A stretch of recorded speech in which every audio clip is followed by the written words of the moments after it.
몇 년부터 몇 년, 몇 월 며칠까지 그냥 해서 결과가 이렇다 이렇게 나오는 거예요.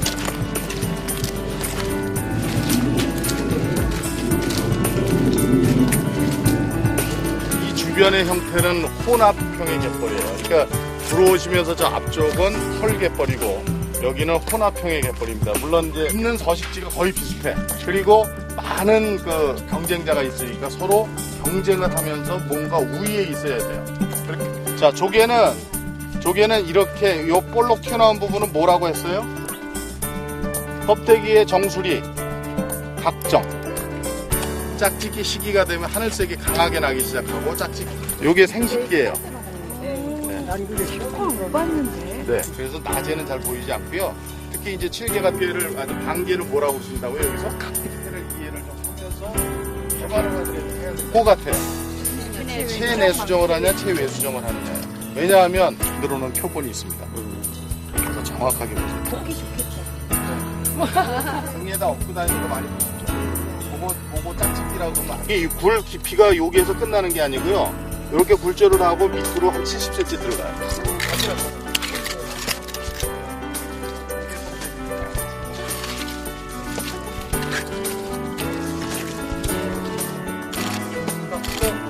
궁금하신 거 지금 여러분 입이 이렇게 아래로 생겼죠? 입이 이렇게 보면 보통 물고기가 입이 앞방향으로 되어 있는 데 비해서 여러분 집게발을 가만히 이제 보시면 이 집게발을 이렇게 탁 소리를 내요. 오늘은 이제 현장 교육이니까 현장의 갯벌에서 볼 수 있는 생물들의 생태 이야기를 하려고 노력을 했어요. 그러니까 그 생물이 가지고 있는 생태학적 위치, 서로의 관계, 그게 사람들하고 어떤 그 이야기가 형성되는지 그런 것들을 현장 차원에서 얘기를 했습니다. 실제 이게 보니까 어떤 게 꽃게고 어떤 게 그 참게 이런 게 처음 봤거든요. 그래가지고 너무 좋더라고요. 모르던 지식을 많이 배웠는데 오늘 또 이렇게 현장에 와서 실질적으로 이제 여기서 채집한 생물도 보고 하면서 더 이제 와 닿고 더 지식을 이렇게 알게 된 그런 좋은 경험이었던 것 같아요. 예.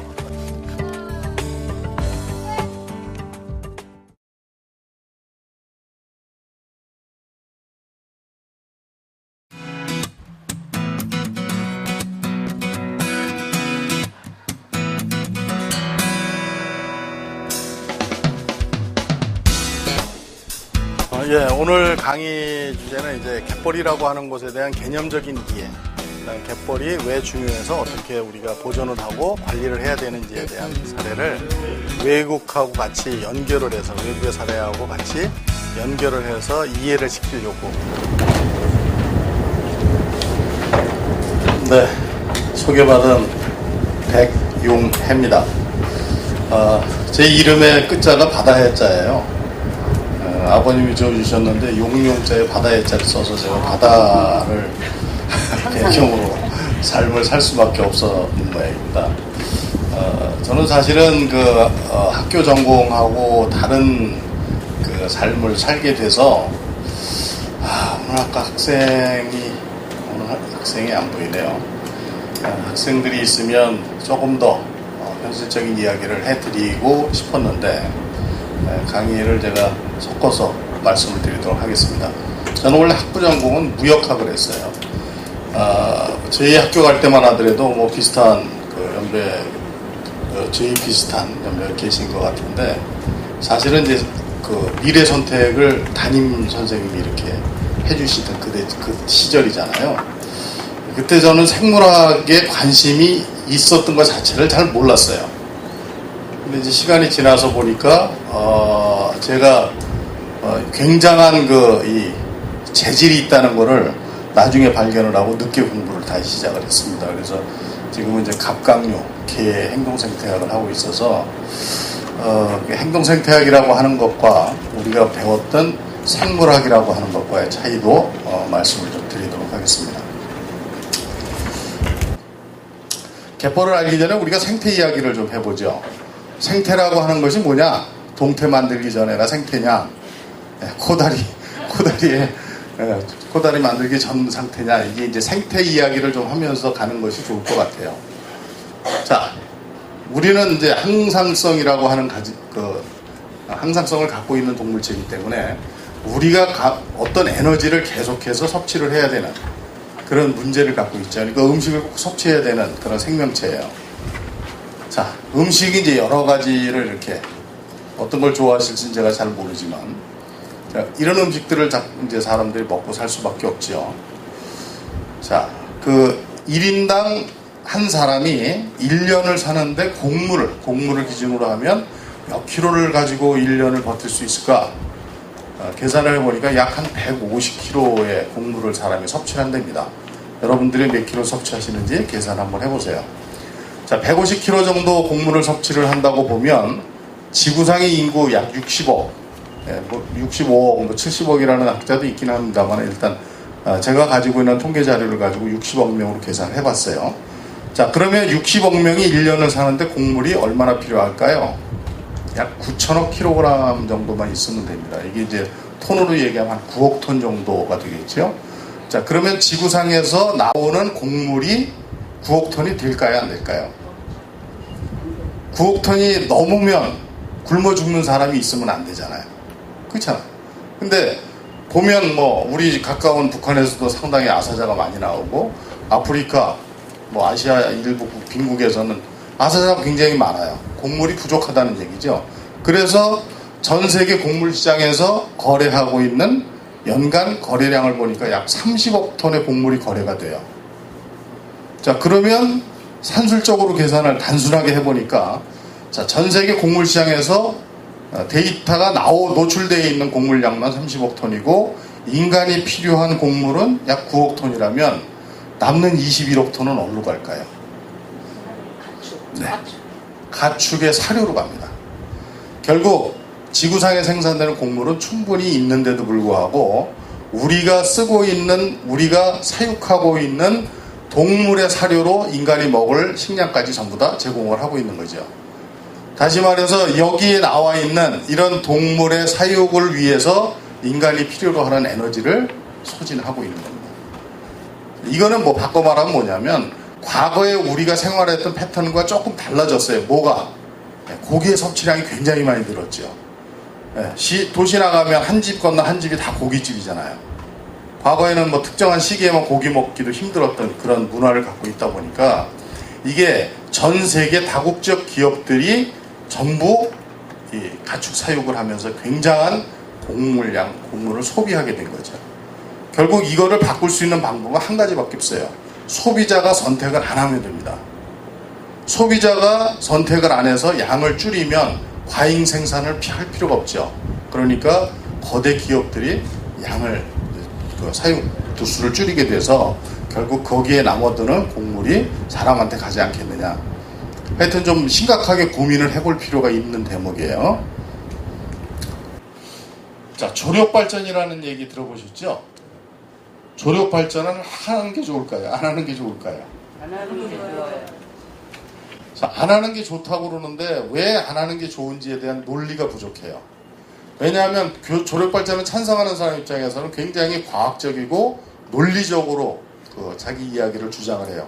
특히 이제 그쪽에 나오는 전문가들은 그것만 오랜 시간 연구한 사람들을 내세워서 여기에 뭐를 세우면 어떻게 되고 발전이 되고 뭐 개발이 되면 이익이 어떻게 분배가 되고 이렇게 얘기를 합니다. 자, 그런데 그 사람들이 숨기고 있는 한 가지가 있어요. 그게 바로 뭐냐면 갯벌의 원리를 잘 몰라요. 이야기 안 하려고 합니다. 자, 조력발전에 대해서 정확하게 저는 찬성이다 반대다 얘기를 안 하고 정확하게 정보만 전달을 해드릴게요. 그리고 여러분들이 판단을 하세요. 자, 갯벌의 단면을 이렇게 잘라서 보면 물이 들어오는 곳과 물이 나갔을 때 정지되는 곳이 있습니다. 물이 들어와서 제일 많이 차는 곳을 보통 고조선, 상조선 이렇게 얘기를 하고요. 물이 빠졌을 때 더 이상 안 빠지는 부분을 저조선, 간조선이라고 얘기를 하죠. 그러면 요때 드러나는 여기가 바로 갯벌이에요. 그렇죠? 자, 이 갯벌이라고 하는 곳은 이렇게 드러났을 때 여기에 규조류들이 물에 떠있던 그 포자들 전부 떠다니다가 갯벌에 내려앉기 시작합니다. 그런데 저 규조류는 특이하게도 다른 식물처럼 뿌리를 내리는 게 아니라 홀씨 상태로, 포자 상태로 땅에 내려앉아, 갯벌에 내려앉아서 태양 에너지를 받아야 복제를 하기 시작을 해요. 그래서 증식이 돼. 그러니까 갯벌에 내려앉아서 에너지를 태양을 받아야 되는데 갯벌에 내려앉질 못하면 쟤는 증식을 못해요. 자, 그러면 여기에 드러나 있는 요 갯벌에 내려앉은 규조류가 급격하게 에너지를 받으면서 기하급수적으로 늘어나죠. 아까 보셨던 그 녹색이 막 껴있는 것처럼. 그러면 그것은 다시 물이 들어왔을 때 물고기들이나 갯지렁이에 아주 좋은 먹이가 돼서 순환이 되는 거예요. 그런데 자, 조력발전이라고 하는 건 뭐냐면 저 물이 빠져있는 어디 저 하부죠. 조간대 하부. 그쪽 어디다가 이렇게 댐을 막는 거예요. 댐을 막아서 중간에 수문을 열어놓고 물을 이 안에다 가뒀다가 물이 꽉 찼을 때 바깥에 이제 썰물이 돼서 물이 이렇게 내려가기 시작을 하잖아요. 그러면 그때 수문을 탁 열어요. 그러면 이 높은 곳에서 갇혀있던 물이 갑자기 엄청난 에너지로 아래로 떨어지기 시작할 거 아니에요. 낙차 에너지가 생기니까. 그러면 요 밑에다가 수차를 돌려서 그거로 발전을 하는 거예요. 그러니까 이 낙차 에너지를 이용하기 위해서 댐을 막게 되는데 댐을 막으면 물이 더 이상 빠지지 않으니까 저조선이 상승을 하겠죠. 상승을 하는 저조선은 어디로 가겠어요? 이만큼 올라간단 말이에요. 그러니까 이 밑에 있는 여기는 갯벌이 사라질 수밖에 없죠. 자, 그래서 조력발전을 찬성하는, 조력발전 하고자 하는 사람이 하는 얘기는 뭐냐면 갯벌이 다소 줍니다 이렇게 얘기를 해요. 다소. 그 다소 주는 곳이 바로 규조류가 증식해야 될 공간이에요. 그러니까 조력발전을 만들게 되면 규조류의 생산량이 엄청나게 감소를 하니까 결국 그곳에서 먹고 사는 생물들의 베이스 자체가 무너지는 거예요. 그러니까 물고기가 못 살게 되고 물고기를 잡아서 살아야 되는 어민들은 치명적이죠.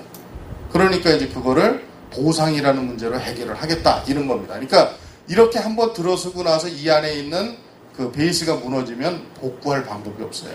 방법은 그 다음에 이걸 또 헐어야 된다는 문제입니다. 그러니까 외국에서는 그렇게 만들었던 것을 헐려고 해요. 이미 그렇게 조성됐던 인공으로 조성됐던 구조물을 털어버리기 시작을 했어요. 근데 우리는 지금 이제 하겠다는 겁니다. 왜? 요거를 해야만 요 건설하는 동안에 단기간에 건설 이익을 먹고자 하는 그 집단들이 생겨나잖아요. 냉정하게 판단을 해서 결정을 하십시오. 저는 찬성이다 반대다 얘기하지 않습니다. 자, 갯벌이라고 하는 것이 뭐냐? 갯벌은 바닷가에 펼쳐진 넓은 벌판을 모두 갯벌이라고 해요. 보통 우리가 갯펄 이렇게 얘기를 하는데 펄은 뻘의 연음이기 때문에 니질로 된 곳을 말할 때 갯펄 이렇게 얘기합니다. 그러니까 갯벌은 펄갯벌과 모래갯벌, 혼합갯벌 이런 것들이 다 섞여져 있는 곳을 갯벌이라고 하는 거예요. 자, 왜 갯벌의 종류를 이렇게 나눠야 되느냐 하면 각각의 갯벌마다 먹이 환경이 다릅니다. 여러분들 육고기 좋아하시는 분 있고 생선 좋아하시는 분 있고 통닭 좋아하시는 분 있고 식성이 다르듯이 갯벌에 사는 생물들도 자기가 먹이를 좋아하는 먹이들이 틀려요. 그러니까 결국 갯벌의 종류마다 생물 종이 바뀌는 원인이 되는 거죠. 펄갯벌에 갔는데 바지락을 잡겠다. 아무리 뒤져도 안 나와요. 왜? 바지락은 펄갯벌에 안 삽니다. 그러니까 바지락을 잡기 위해서 바지락이 사는 혼합갯벌로 가야 되는 거고요. 종이 달라지기 때문에 갯벌의 종류는 굉장히 중요한 소스예요. 자, 그러면 이 갯벌은 어떻게 만들어지느냐는 거죠. 갯벌이라고 하는 것은 사실은 퍼가지고 물에다가 전부 씻어서 이렇게 크기별로, 사이즈별로 쭉 놓고 보면 퇴적물들이 어디에서 오는지를 알 수 있어요. 퇴적물 기인을 알 수 있는데 그 퇴적물은 대부분 강이나 하천을 통해서 물의 에너지로 바다에 도착을 합니다. 바다에 도착을 해서 바다에서 해양 에너지에 의해서 다시 연안에 밀려오는 게 갯벌이에요. 그러니까 퇴적물의 공급원인 강이나 하천, 특히 우리나라 서해 갯벌이 세계적으로 발달할 수밖에 없었던 이유는 서해에 이렇게 강이 5개가 큰 강이 발달이 있었어요. 한강, 금강, 만경강, 동진강, 영산강 5개의 강이 퇴적물을 1년 내내 수백 년, 수천 년 퇴적물을 갖다가 바다로 이동을 시켜줬던 거야. 그런데 문제는 강이 개발로 인해서 막혀버렸죠. 네. 예. 금강, 하구도 생겨서 서천에서 군산 가는지 10분밖에 안 걸리죠. 자, 그 다음 만경강, 동진강 새만금 하나로 뚝 막혔잖아요. 영산강하고 뚝. 목포는 지금 잡을 수 있는 생물들이 거의 없어요. 줄고 있다고. 여러분들이 좋아하는 새발낙지가 원래 목포에서 나오는 거죠. 새발낙지가 사라졌어요. 그런 것들이 바로 퇴적물을 자꾸 끊어버렸기 때문에 그래요. 자, 한강 하나 살아있는데 한강도 사실은 중간에 뚝이 막혀져 있어서 수중보가 있어가지고요. 그 올림픽 때 유람선 띄운다고 뚝을 막았죠. 저 김포대교 밑에 신곡 수중보라고 하는 걸 막아가지고 한강도 사실은 물이 소통을 제대로 못합니다. 자, 그래서 퇴적물의 공급원이 이렇게 중요한 거고요. 자, 세계에서 규모로 봤을 때 큰 갯벌이 어디 있을까 이렇게 따져보니까 북유럽의 마덴이라고 하는 데가 있습니다. 이게 독일, 덴마크, 네덜란드 3개국이 공동으로 관리를 하는데 이게 약 9,800평방킬로미터 돼요. 독일 그 3개국에서 관리하는 면적이 이게 세계에서 갯벌로는 제일 큽니다. 그 다음에 이제 캐나다 동부해안 펀지만이라고 하는 곳을 중심으로 형성되어 있고요. 그 다음에 미국의 동남부 해안 플로리다 반도 주변에 있는 갯벌이 세계에서 세 번째로 규모적으로 커요. 그 다음에 이제 브라질의 아마존강 하구가 네 번째로 크고, 자, 그 다음에 우리나라 서남해안 갯벌이 요 정도에 위치할 거다는 거죠. 면적으로 볼 때 땅덩어리로 보면 얘네들 땅하고 우리나라는 한 개 주 정도밖에 안 되잖아요. 그것도 반토막 나눠서 우리는 10만 평방킬로미터가 안 돼요. 남한만 약 9만 한 8,900 요 정도 되지요. 그런데 갯벌은 세계에서 이렇게 5번째로 큰 규모를 가지고 있다. 결국 강이 발달해서 그런 겁니다. 강이 발달하고 서해안이 경사가 완만하기 때문에 퇴적물이 내려앉기가 굉장히 좋은 지형을 가지고 있어요. 자, 갯벌 종류 이거 할 땐 좀 바쁘니까요. 이거는 나중에 책으로 한번 보시고. 자, 갯벌의 기능은 그러면 갯벌이 왜 중요하냐? 갯벌이 중요한 이유가 있다면 그거 내용을 좀 한번 점검을 해보자는 거죠. 갯벌은 제일 먼저 자연의 정화조입니다. 자, 아까 이런 개들이 갯벌에서 뭐를 계속 먹어요. 먹는데 저게 뭐냐? 규조리를 먹는다고 했잖아요. 규조리만 먹는 게 아니라 유기물이라고 하는 물질을 먹습니다. 그 유기물은 뭐냐면 결국 우리가 육상에서 생활하면 사람이 생활하수를 통해서 쓰고 버린 물질의 최종 찌꺼기예요. 자, 세상의 물질을 나눠보면 유기물과 무기물 둘로 나눌 수 있는데 무기물은 광물질이에요, 대부분. 그죠? 유기물은 5대 영양소를 필요한 에너지를 제공하는 물질이 유기물입니다. 그 유기물의 형태로 쪼개지고 결국은 바다로 내려가요. 자, 유기물을 사람이 어떻게 만들어내느냐? 먹고 쓰고 버리는 모든 것이 하수종말 처리장을 갔다가 하수종말 처리장에서 유기물이라는 형태로 바다로 내려갑니다. 그러니까 하수종말 처리장에 가서 거기에서 처리할 수 있는 거는 거의 없어요. 유기물의 농도를 낮추는 미생물을 이용을 해서 유기물의 농도를 조금씩 낮춰요. 그리고 완전히 제로 베이스까지 낮춰주면 너무 좋겠는데 그러면 돈이 엄청나게 들어갑니다. 유기물의 농도를 낮추기 위해서 하수종말 처리장 가면 이렇게 동그란 콘크리트 원형 기둥으로 된 게 있어요. 그 안에다가 이제 그 유기물의 100%인 물을 집어넣고 거기다가 미생물을 배양을 합니다. 그러면 미생물이 번식을 하면서 얘네들은 이제 그 혐기성 미생물이라고 해서 공기를 차단을 해도 살 수 있는 미생물이에요. 냄새가 나니까 그 위를 전부 다 막습니다. 주변에 냄새가 나니까 주변에 생활을 못해요. 그러니까 막아놓더라도 얘네들이 거기서 증식을 하면서 에너지를 섭취를 하는데 유기물을 농도를 조금씩 낮춰요. 그러면 그거를 계속해서 그 탱크를 만들어서 낮추면 되겠는데 탱크를 혐기성 미생물이 살아가는 온도가 우리 사람의 뱃속하고 비슷해요. 35, 6도를 맞춰주지 않으면 이놈들이 죽어요. 그런데 대기 온도가 35, 6도 이상 되는 때가 1년에 며칠 있어요. 여름 요때밖에 없잖아요. 그러니까 요때 한 달 정도 지나고 나면 그 다음에는 생물이 자연적으로 그 안에서 증식을 못합니다. 결국 어떻게 해요? 열을 가해서 떼워줘야 돼요. 그래서 그 큰 콘크리트를 보일러로 히팅을 합니다. 그때 들어가는 에너지가 엄청나게 많아요. 근데 그게 다 어디서 오느냐? 여러분들 세금으로 전부 다. 하수종말 처리장의 그 시스템을 많이 만들면 만들수록 유기물의 농도는 낮아지지만 여러분들 세금은 점점 늘어나게 돼요.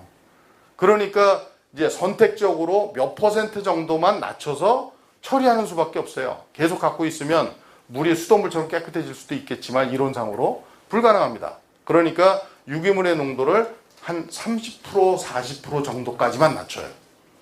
그리고 나머지 한 60% 이상 되는 유기물은 바다로 보냅니다. 어떻게? 그냥 보내면 바다 주변이 막 엉망이 되거든요. 그러니까 바닷물을 끌어들여요. 그래서 그 안에 탱크에 있는 물하고 한 200대 1로 희석을 해요.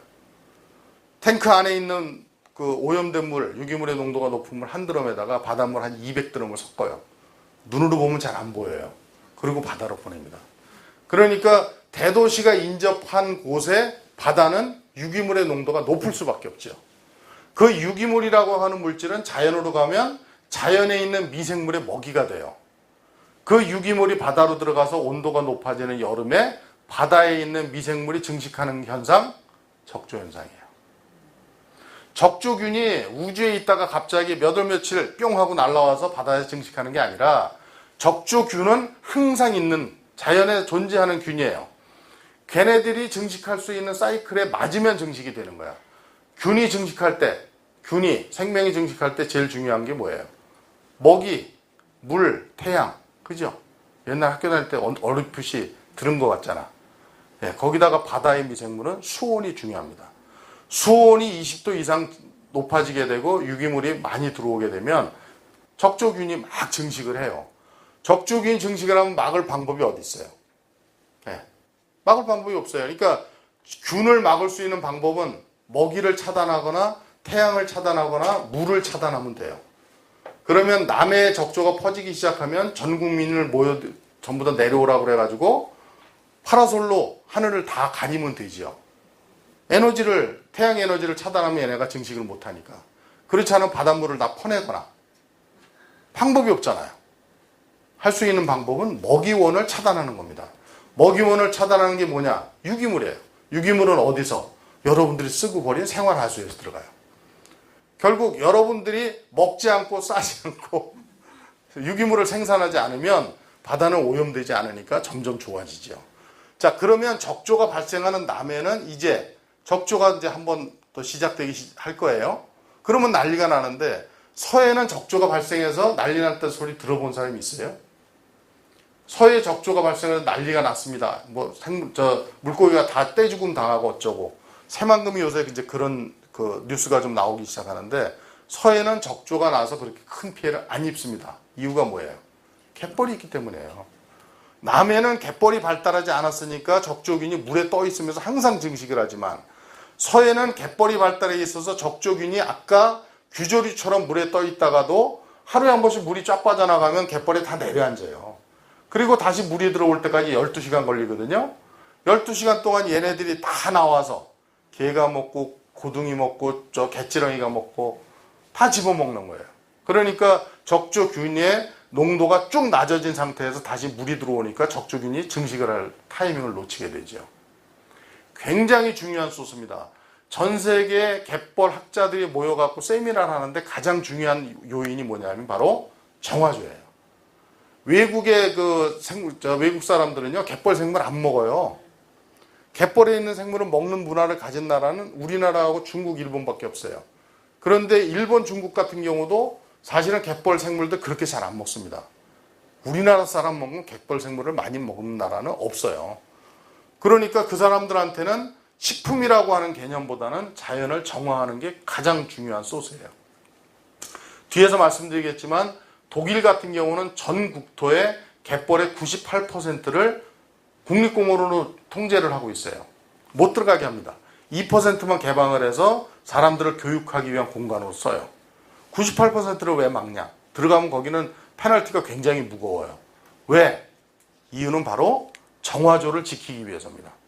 사람이 들어가서 갯벌을 밟는 것 자체가 갯벌 생물들을 죽이는 일이 되고 갯벌 생물들이 죽으면 정화 시스템이 무너진다는 거예요. 자, 두 번째가 바로 식품의 저장고입니다.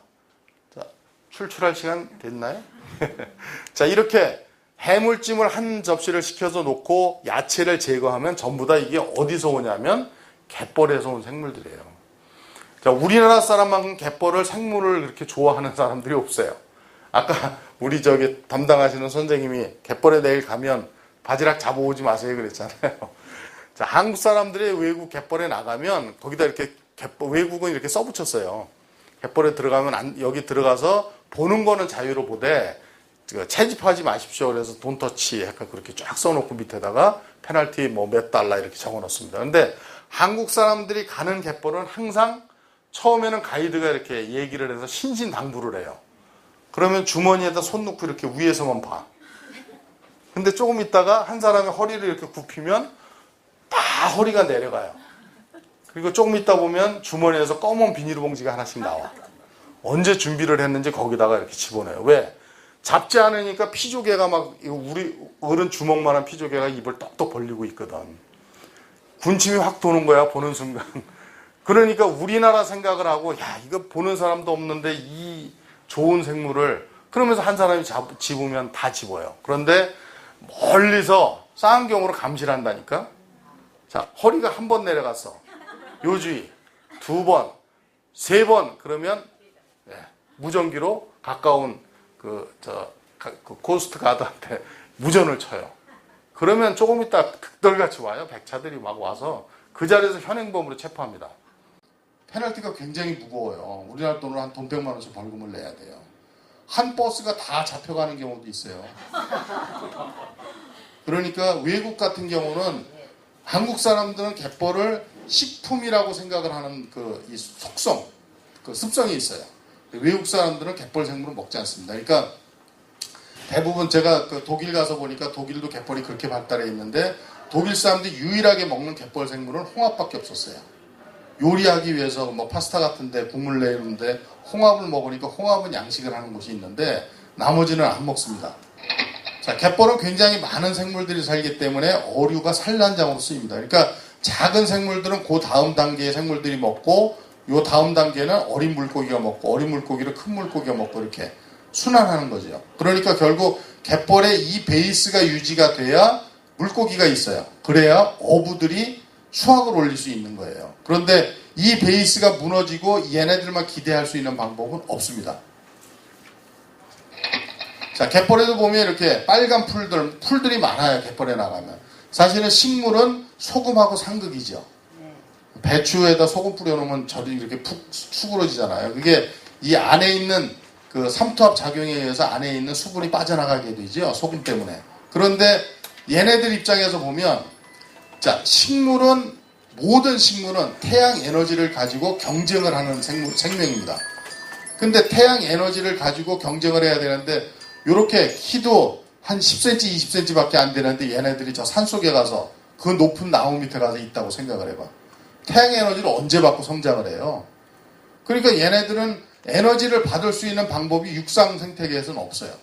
그러니까 얘네들이 생각한 게, 야, 저 바람 많이 불고 짠물 있는 곳으로 가자. 이렇게 된 거죠.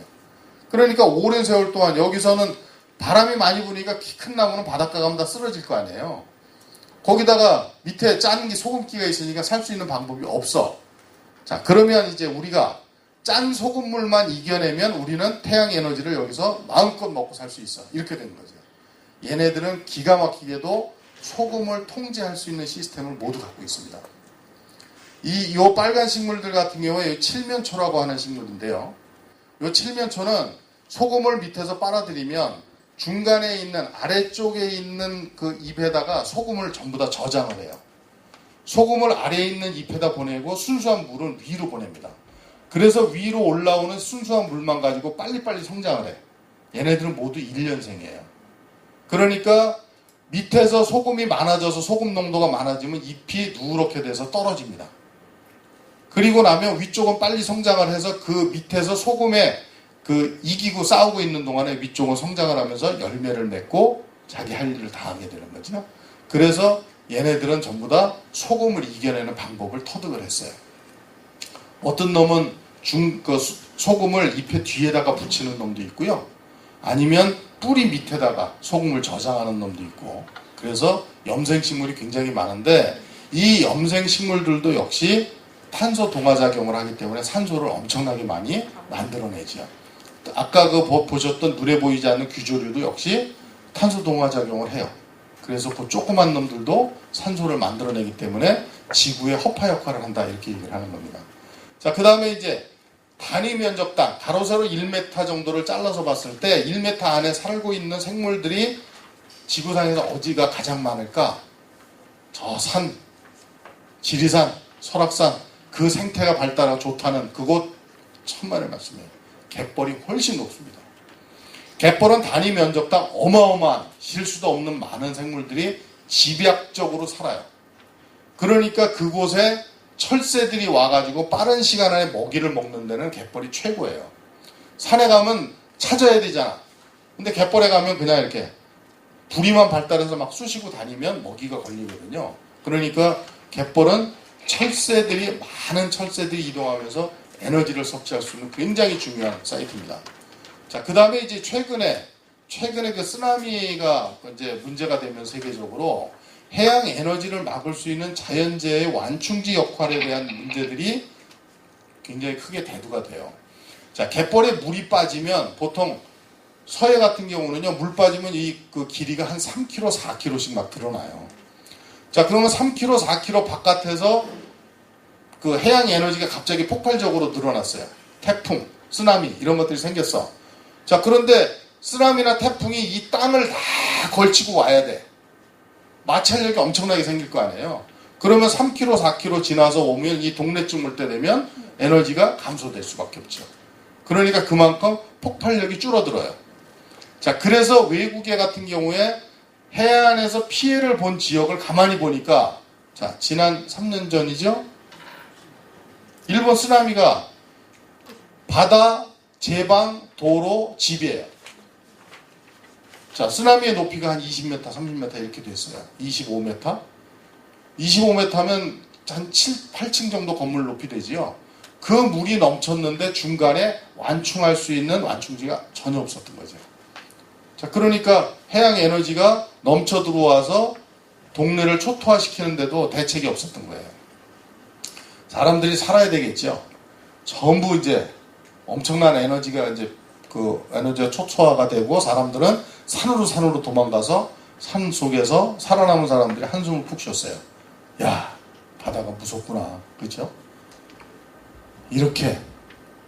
그리고 나서 땀을 닦으면서 살아있는 사람들께 한탄을 하고 있는데 뒤에 보니까 이런 돌이 하나 서 있더라는 거야. 여기서 태어나서 여기서 자란 사람들도 이 돌이 뭔지 본 적이 없대요. 그런데 쓰나미가 생겨서 도망가서 산속에서 한숨 쉬고 보니까 이렇게 돌이 하나 있더래. 야, 이게 도대체 무슨 내용이냐? 그러고 내용을 이렇게 읽어봤더니 이 돌에 이렇게 써 있답니다. 이 돌이 있는 곳 아래로는 집을 짓지 말아라. 이렇게 써 있대요. 400년 전에 그 동네에 살면서 쓰나미에 초토화가 된 그 피해를 입은 사람들, 선조들이 경고석을 만들어 놨어요. 그런데 그 이후에 아무도 그런 경험을 안 하니까 사람들이 점점 바다로 내려간 거야. 바다가 살기 좋다. 응? 이게 바로 이른바 쓰나미 스톤입니다. 해양 에너지를 완충할 수 있는 곳이 없어요. 왜? 사람들이 개발해서 자꾸 바다로 나가잖아. 일본에 쓰나미 터지고 나니까 플로리다의 미국의 유명한 배우들, 정치인들이 그 비싼 해안가 집들을 팔기 시작했다는 거 아니에요. 팔고 산속으로 들어간다고. 바닷가가 위험하니까. 그러니까 갯벌을 매립을 해서 이용을 한다는 굉장히 위험한 발상이에요. 우리나라도 사실은 이게 공론화되지 않아서 그렇지 마산만 같은 경우는요. 그게 옛날에 다 갯벌이었습니다. 고향이 그쪽이신 분들은 아실 거예요. 그걸 다 개발을 해갖고 거기다가 노래방 만들고 횟집 만든 거 아니에요. 그러니까 만조 때 폭우가 쏟아지니까 그냥 침수가 돼갖고 노래방에 노래 부르는 사람들 막 죽고 그랬잖아요. 몇 년 전에. 그런 것들이 만을 개발하면서 완충지를 사람이 못 쓰게 만들었기 때문에 그래요. 자, 그 생물 다양성이라고 하는 게 왜 중요하냐면 이제 10월 달에 강원도에서 그 CBD 총회 열리죠. CBD 총회라고 하는 게 왜 중요하냐? CBD가 뭐냐? CBD? 어디서 뭐 우리는 좀 낯설어요. 생물 종 다양성이라고 하는 건 앞으로 인간이 생존하는데 가장 중요한 그 소스가 될 거다. 이게 뭐냐면 생물 하나가 가지고 있는 유전적 특징에 의해서 인간의 생존이 결정될 수도 있어요.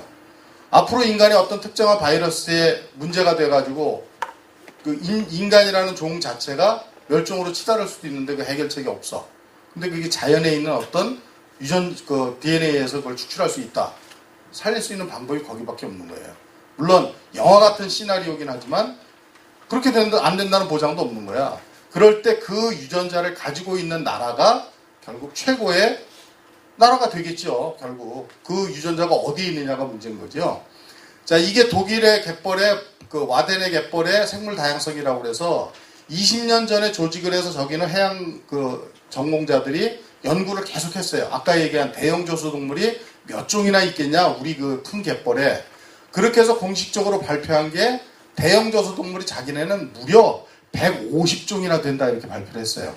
저게 와덴의 그 국립공원에서 공식적으로 발표한 겁니다. 그러니까 우리나라는 10년 전에 우리나라 갯벌을 조사를 하면서 과연 몇 종이나 나올까 몰랐어요.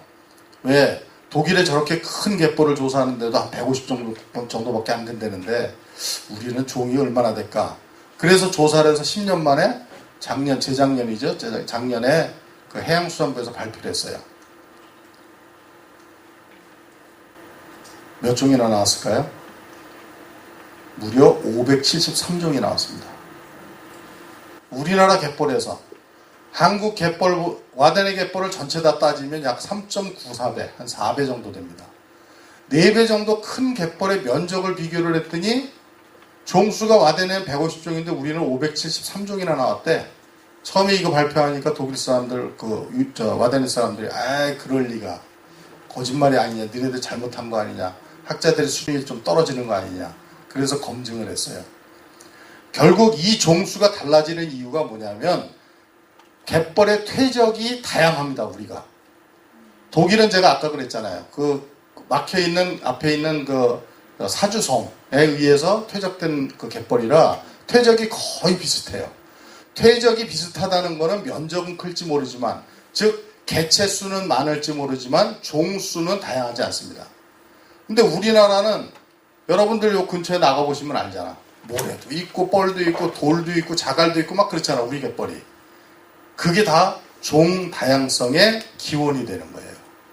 그러니까 종수가 우리가 훨씬 더 많다는 거에 대해서 독일 사람들이 이게 정말 한국 갯벌이 굉장히 중요한 에너지를 갖고 있는 곳이구나. 그렇게 이해를 했습니다.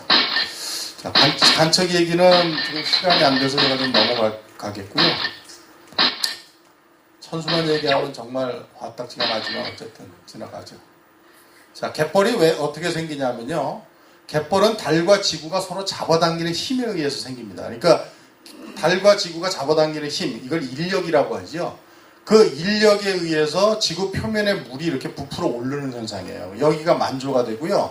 지구는 원심력에 의해서 반대쪽도 부풀어 오릅니다. 반대쪽은 낮이죠. 여기는 밤이고, 여기도 만조, 여기도 만조인데 여기는 낮의 만조이기 때문에 물때가 좀 낮아요. 밤의 만조가 물때가 좀 높습니다. 그러니까 지구 표면이 양쪽 끝으로 이렇게 몰리니까 쭈는 데가 생기죠. 여기가 이제 썰물이 되는 겁니다. 그러니까 지구는 달을 중심으로 동시에 만조점이 두 군데, 간조점이 두 군데 이렇게 형성이 돼요. 자, 지구가 자전을 하죠. 하루에 24시간에 한 바퀴씩 이렇게 돌아와요.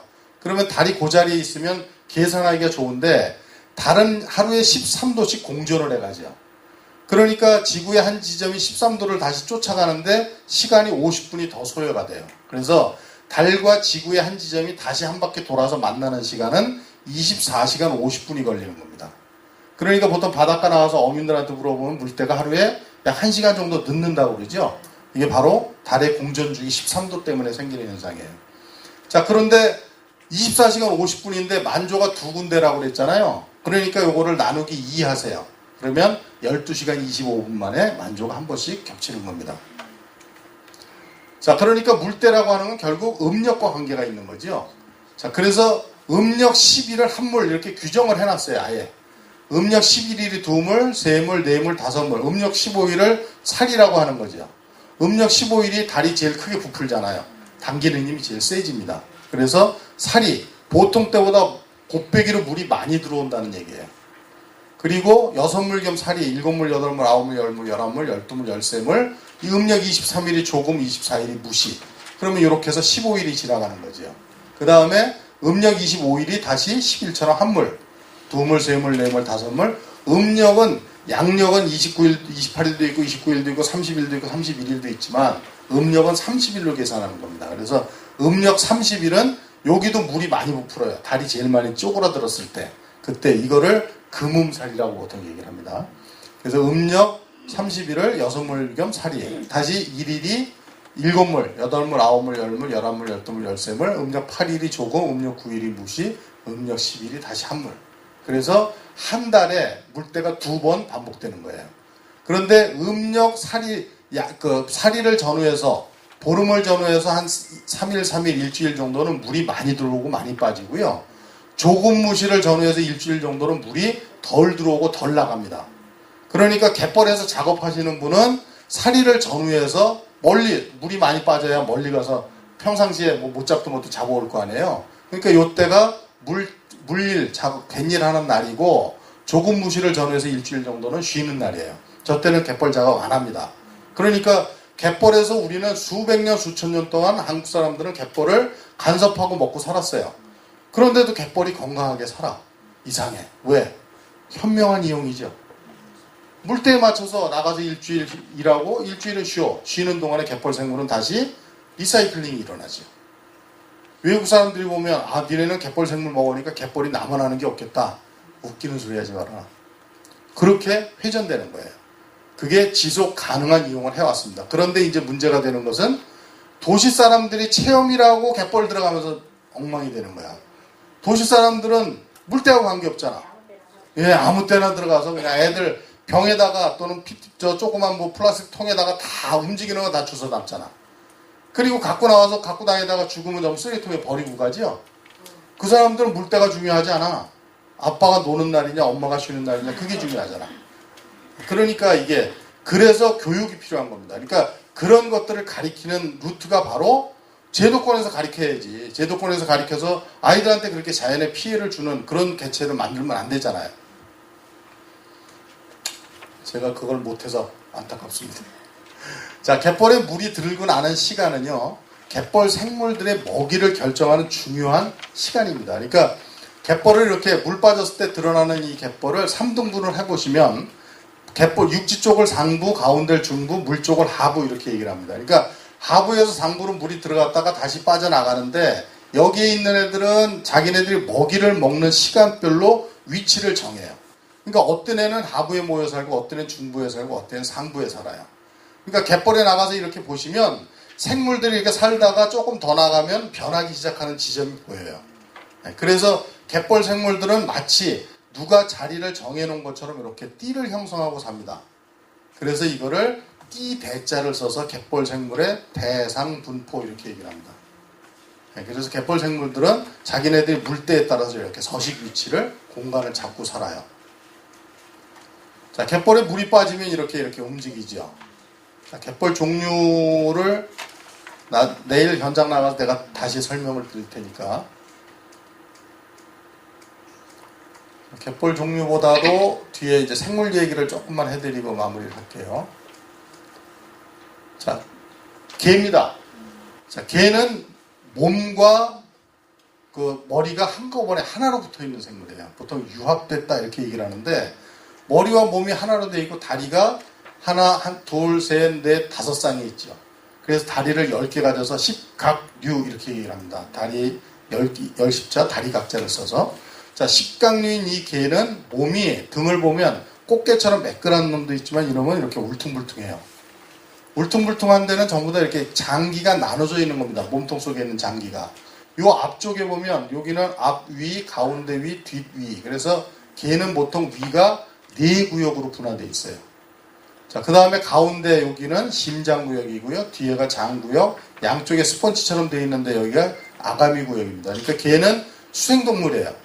개가 육상에 나와서 돌아다닌다고 해서 허파호흡을 할 것 같다. 천만의 말씀이에요. 개는 아가미에다 물을 저장하고 그 저장된 물로 호흡을 하다가 저장되어 있는 물 속에 산소가 고갈되기 시작하면 물 속에 들어가서 호흡수를 바꿔야 됩니다.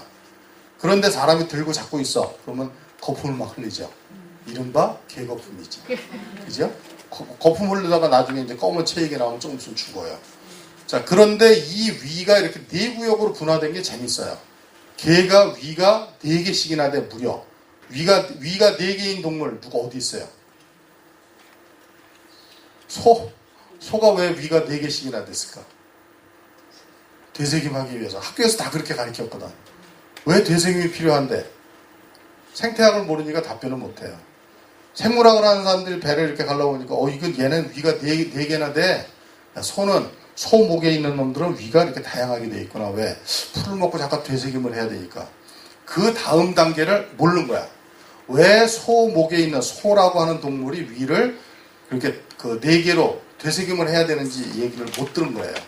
왜냐하면 필드에 나가서 소를 본 적이 없으니까.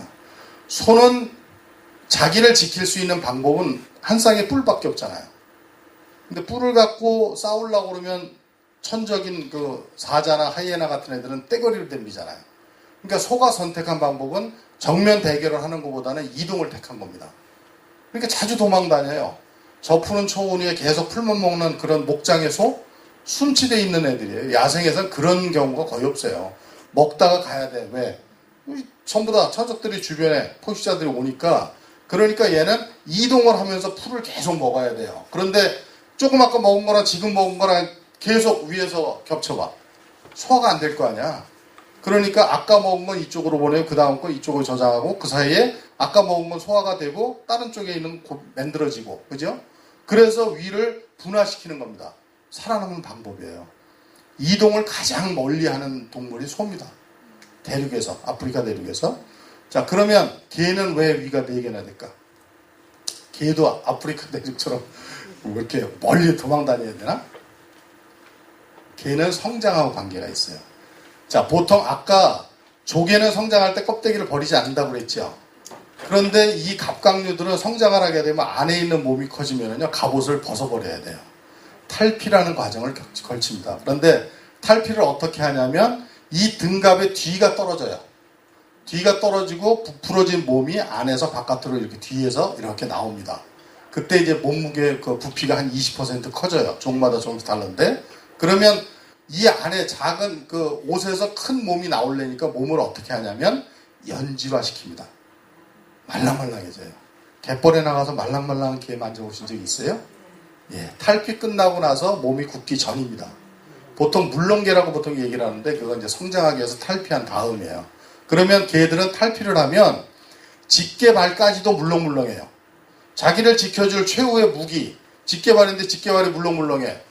자기보다 약한 놈이 공격해도 막을 방법이 없어요. 그러니까 개가 선택한 거는 탈피하면 무조건 도망갑니다. 굴 속으로 도망가든 바위 뒤로 도망가든 숨어요. 숨어서 이제 몸이 굳기만 기다리는 거야. 그때까지 시간이 종에 따라서 엄청나게 오래 걸리는 놈도 있어요. 빨리 그 몸이 가까이 굳는 놈들은 보통 모두 20일에서 30일 정도는 굳지만 멀리 굳는 놈들 한 3개월씩 걸리기도 해요.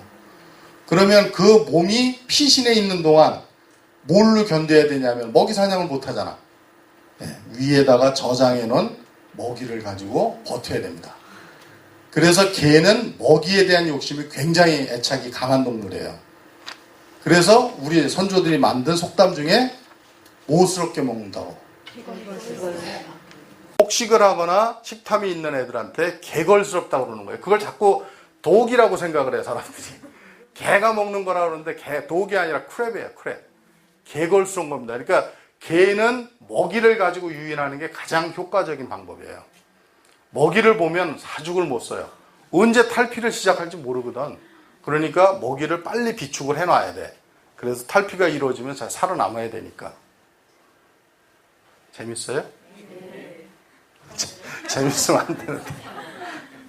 자, 보통 이게 고둥일까요? 소랄까요? 네, 소라라고 그래요. 고둥과 소라는 무슨 차이가 있어요? 크고 작은 거. 포장마차에서 파는 건 소라. 자, 오늘 한 가지 더 마지막으로 설명을 드릴게요. 자, 이 복종류라고 합니다. 고둥이나 소라는 배가 발처럼 발달해서 기어다니면서 사는 애들, 달팽이 같은 애들, 이걸 다 복종류라고 그래요. 배복자, 발족자를 써서. 이 복종류는 천적의 공격을 받으면 몸이 껍데기 속으로 쏙 들어가서 자기를 지키는 마지막 보루가 바로 뚜껑이죠. 뚜껑을 앞에 탁 막아요. 그리고 쏙 들어가. 근데 뚜껑을 막고 들어가서 아무도 안 건드리면 좋겠는데 얘 천적인 이 집게가 뚜껑을 가서 계속 뜯어요. 얘는 왜냐하면 큰 단단한 집게발이 있으니까 가서 계속 뜯어. 심심하면 고등은 못 도망가잖아요. 쏙 들어갔으니까. 그럼 딴짓하고 와서 먹이 먹다가 와서 또 뜯어. 그러다가 계속 깐죽되면 이 뚜껑이 뚝 떨어져 버려. 그러면 속에 있는 살은 이미 죽은 목숨이죠. 그러니까 고등 입장에서는 이 뚜껑이 좀 단단하고 아주 좀 더 견고했으면 좋겠어. 그죠? 그래서 어떤 놈은 이 뚜껑을 단단하게 이렇게 돌덩어리로 갖다 막은 놈이 있어요. 뚜껑이 이렇게 석회질로 되어 있는 돌덩어리로 된 놈을 소라라고 하는 겁니다. 각질의 뚜껑을 갖고 있는 이놈은 고등이에요. 크다고 그래서 소라가 아니라 이거를 이 서해에서 참소라 이렇게 얘기하는데 참소라가 아니라 이거는 핏불고등이라고 하는 종입니다. 핏불고등. 삐뚤이라고 보통 얘기를 하죠. 핏불입니다. 핏불. 자, 제가 실물을 갖고 왔는데 자, 이놈이 핏불고등이에요. 핏불고등은 이렇게 각질이 이렇게 얇지요. 뚜껑이. 이놈이 제주도에서 보는 소라예요. 소라는 뚜껑이 이렇게 두꺼워요. 이렇게 돌덩어리로 콱 막아놨으니까 이거는 못 뚫어대지요. 네, 이것도 돌기가 많죠. 네, 이 돌기가 많은 거 궁금해요? 이건 내일 또 설명드릴게요. 자, 자연에는 이렇게 필요 없는 구조물이 없어요. 자연에는 뭔가 다 이유가 있어요. 저 돌기도 나중에 살기 위한 전략입니다. 왜 저렇게 만들었겠어요, 쟤네들이.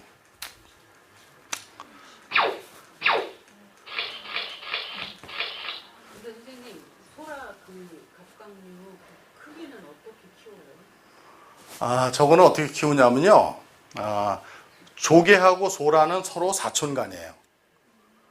그러니까 조개하고 고등은 옛날에 아주 그 고생대 때 그 바다에서 출현을 해서 같이 성장을 하다가 이게 분화를 했습니다. 그래서 조개하고 고등은 아주 가까운 인척 관계인데 조개를 보시면 조개 껍데기를 이렇게 열면 제가 조개 샘플은 안 갖고 왔는데 조개 껍데기를 이렇게 열면 살하고 껍데기하고 붙어있는 막 같은 얇은 막이 이렇게 붙어있는 게 있어요. 보통 이제 고기를 우리는 칼로 이렇게 뜯어갖고 살하고 껍데기를 분리를 하는데 그 얇은 막 같은 그 부분을 똑 잘라가지고 현미경에다 이렇게 보면 거기가 전부 구멍으로 뚫려져 있어요. 그 구멍이 석회질을 분비하는 샘이에요. 그거를 보통 외투막 이렇게 얘기를 합니다. 외투막. 외투막이 껍데기하고 몸하고 같이 연결되어 있는 막이에요. 이 고등도 그런 외투막이 있어요. 그 외투막에서 먹이를 먹고 석회질을 계속 바깥에다 이렇게 바르는 겁니다. 그러니까 보통 이 진주 조개 같은 거 안에 진주가 형성이 될 때 진주를 계속 안에서 굴린다고 그러잖아요. 그러니까 그게 그 석회질을 가서 묻히는 거예요. 계속 외투막이 성장을 하면서. 그러니까 이물질이 들어와 있는데 자기 껍데기인지 알고 거기다가 계속 그 자기의 석회질을 분비해서 그걸 자꾸 감싸는 거예요. 그게 오랜 시간 동안 축적되고 축적되면 그게 이제 진주라고 하는 물질로 만들어지는 거죠. 조개 껍데기도 안에 보면 광택이 이렇게 막 나고 그러잖아요. 그게 외투막에서 나오는 물질을 계속 묻히기 때문에 그런 겁니다. 그러면서 그게 이제 커지면 껍데기가 껍데기 쪽으로 자꾸 늘어나는 거예요. 그러면서 성장을 해요. 그러니까 조개는 그런 성장 패턴이 보이는데 고등은 그걸 찾기가 굉장히 어려워요. 구조가 이렇게 나선형으로 꼬부라져 있기 때문에. 그 안을 어떻게 확장시키나? 외투막에서 석회질을 분비해서 확장하는 겁니다. 자, 이게 이제 자, 시간이 다 됐으니까 뭐 귀가 시간이 늦겠지요. 자, 보통 개들을 보다 보면은요, 이렇게 배에 알을 가지고 있는 것들을 보실 수 있는데 이 알처럼 되어 있는 얘네들도 있어요. 혹시 개를 잡아서 보시면 이렇게 생긴 놈이 있을 수도 있는데 이렇게 생긴 놈을 안에서 보면 이렇게 마치 이렇게 무슨 그 덩어리 주머니처럼 생겼습니다. 그런데 얘가 달라붙으면 이 개는 개로서 생명은 끝났어요. 얘는 사실은 기생동물 중에서 저게 이제 주머니벌레라고 하는 놈인데 이게 최근에 이제 그 기생학에서 대두가 되고 있는 생물이에요. 자, 이렇게 생겼는데 이게 구름주머니벌레라고 하는 이름을 가진 놈입니다. 사쿠리나라고 하는 종인데 얘가 사실은 이렇게 따개비의 일종이에요. 따개비는 바위에 붙어서 자기 몸을 단단하게 석회질로 변화시켰는데 이놈은 기생을 하기 위해서 몸을 말랑말랑한 주머니 속에다 감췄어. 그리고 요 촉수를 그 갑각류의 소화기관에다 꽂아놓고 영양을 빨아먹는데 영양만 빨아먹을 뿐만 아니라 얘가 이 안에서 달라붙어서 신경 조직을 잠식하기 시작을 합니다. 그래서 이 안에 붙어서 신경 조직을 이렇게 확장을 시켜나가면 나중에 궁극적으로 이 개는 외형은 개지만 실제로는 얘의 하수인에 불과한 거예요. 얘는 먹이를 먹고 성장을 하는데 번식을 못해요. 개가. 그 다음에는 모든 게 이 기생동물인 주머니 벌레에 의해서 통제를 받게 됩니다. 그런데 재밌는 것은 얘는 잘 죽지도 않고 배도 안 고프고, 왜냐하면 기생동물이 통제하고 있기 때문에 자기 신경계가 완전히 무너진 거예요. 그러니까 숙주가 저렇게 조종당한, 그래서 방어 기술이 발달하는 그런 아주 애처로운 상황에 있는 생물이죠. 자, 시간 다 됐죠? 뒤에 이제 뭐 또 다른 얘기가 있는데 그거는 내일 현장 나가서 현장에서 좀 더 재밌는 얘기를 말씀드리기도 하고 계속 하도록 하겠습니다. 강의 마치겠습니다.